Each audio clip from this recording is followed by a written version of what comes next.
We are going to work some mole problems, and as we're converting between grams and moles and molecules and atoms, we're going to be referring to this mole map.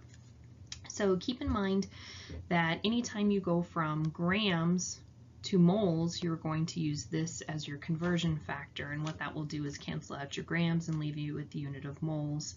And that works for any conversion. So moles to atoms, you're going to use Avogadro's number, the 6.02 times 10 to the 23rd.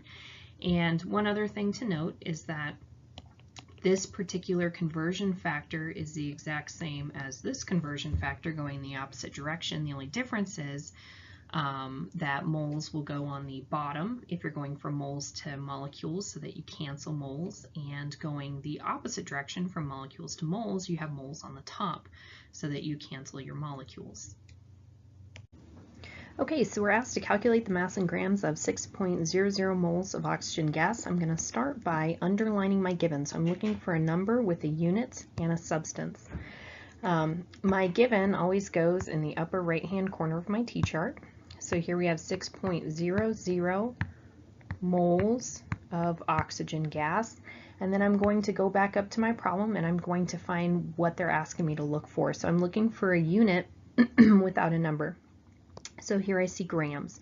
So I'm going from moles to grams. So I look on my mole map and my conversion factor is going to have moles on the bottom so that they cancel. So I have 1 mole of O2 and I will have the molar mass for O2 on the top in grams, and I need to calculate that.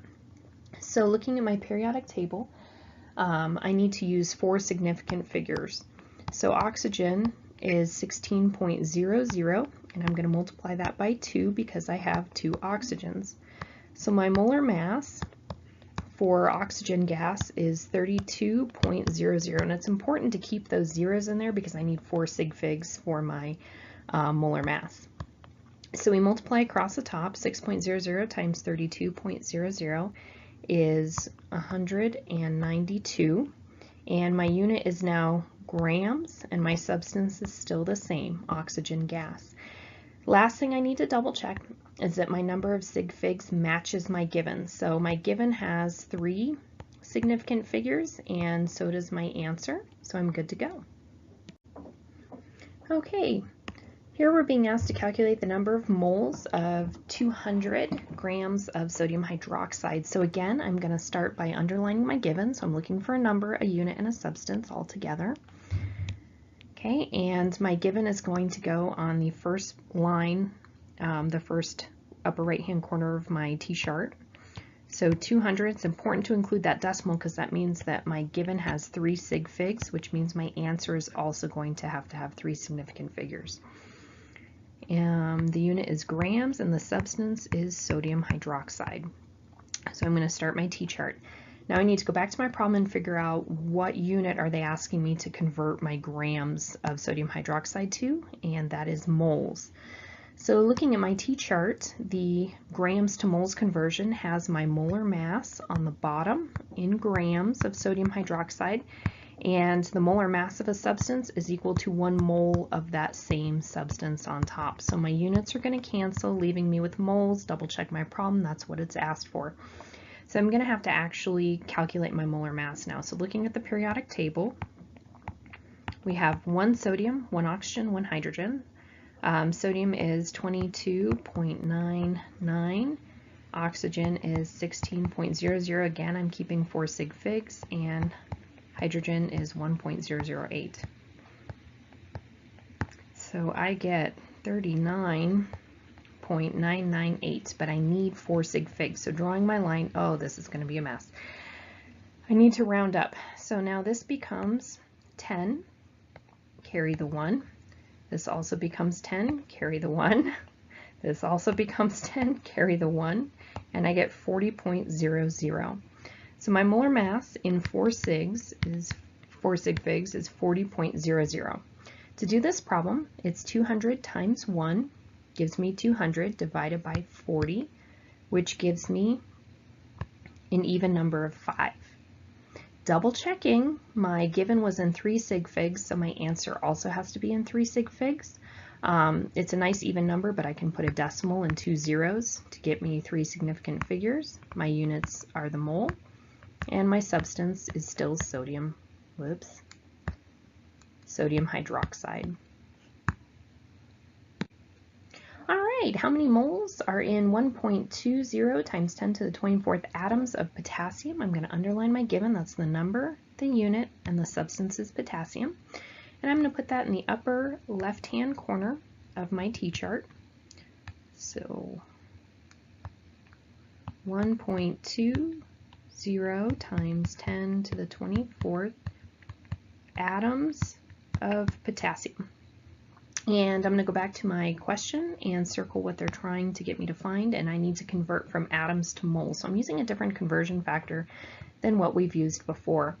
This is a one-step conversion. So I know that 1 mole of potassium is equal to 6.02 times 10 to the 23rd atoms of potassium.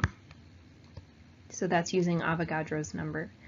Now to solve this problem, I know my atoms will cancel. I'm left in moles. Double check my problem. That's what I'm asked for. I'm going to multiply across the top, and then I'm going to divide by the bottom. So 1.20 times 10 to the 24th divided by 6.02 times 10 to the 23rd. One thing to be really careful with is as you're entering this into your calculator, make sure that you use parentheses, especially around this first one. If you don't use parentheses and you just hit divide after you enter the exponent, you're going to wind up dividing the exponent and getting a totally wrong number.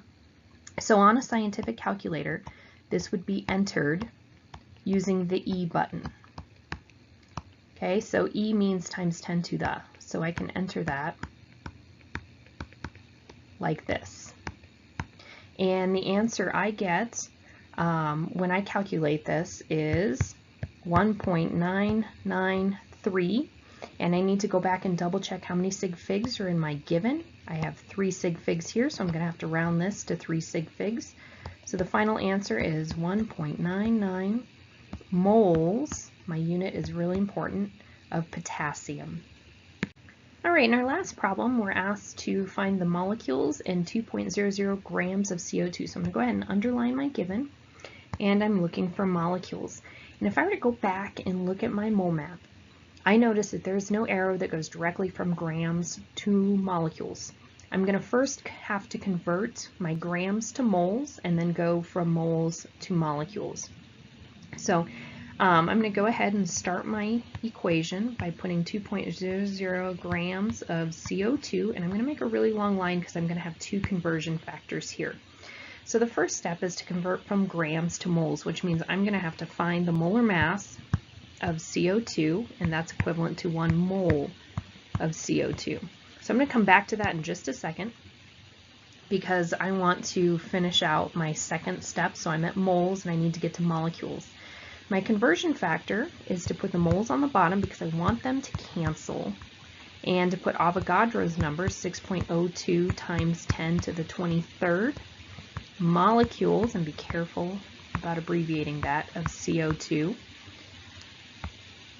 Whoops, fix my line. Okay, so I need to go back and fill in my molar mass for CO2. So I have a carbon and I have 2 oxygens here. Carbon is 12.01, oxygen is 16.00, and again I'm keeping those 4 sig figs for that. So I get 44.01 for my molar mass of carbon dioxide. So 44.01. Okay, so now I'm going to clean this up a little bit. I'm going to cancel my grams, cancel my moles. I'm left with molecules. Double check that's what I'm asked for. Boom, good, yay. And now to solve this problem, I'm going to multiply across the top first, and then I'm going to multiply across the bottom and then divide the top by the bottom. So 2.00 times 6.02 times 10 to the 23rd is 1.204 times 10 to the 24th. And I'm not going to worry about sig figs yet. And I'm going to divide that by 44.01 times 1, which is 44.01. And I get 2.735. Going back up, I'm sorry, times 10 to the 22nd. Going back up to the top, I need to make sure that I have the same sig figs as my given. I have 3 sig figs in my given, so I need to draw my line here and round up. So I should have 2.74 times 10 to the 22nd. My unit is molecules, and my substance is CO2.